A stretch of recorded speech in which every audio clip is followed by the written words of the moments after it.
I bet you didn't know that Bharatnatyam is over 2,000 years old. Let's dive into its timeless beauty. On the 28th of June, 2024, the Red Horns Auditorium at Army Public School Umroi buzzed with excitement. Students and staff gathered for a special lecture demonstration on Bharatnatyam by none other than L. Bhuvaneshwari, a youth icon and passionate Bharatnatyam artist.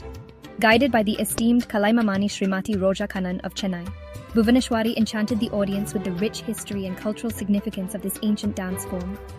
Every intricate posture, gesture, and expression was explained with such grace that the audience watched in rapt attention.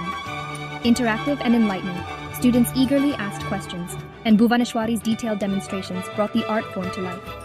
This event not only deepened their appreciation for Bharatnatyam, but also sparked an inspiration to explore Indian classical arts.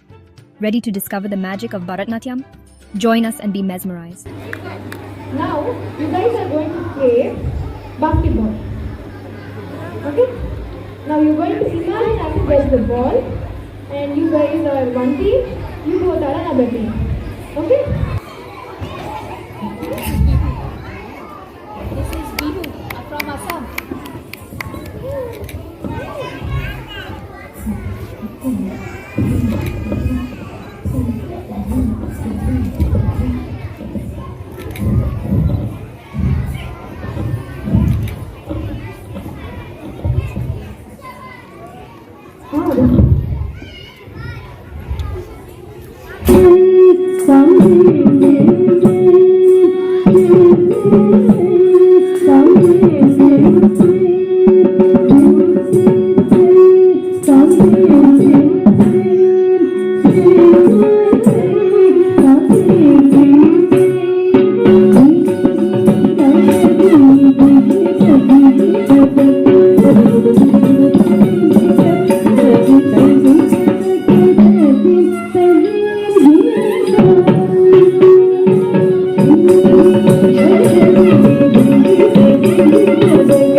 No.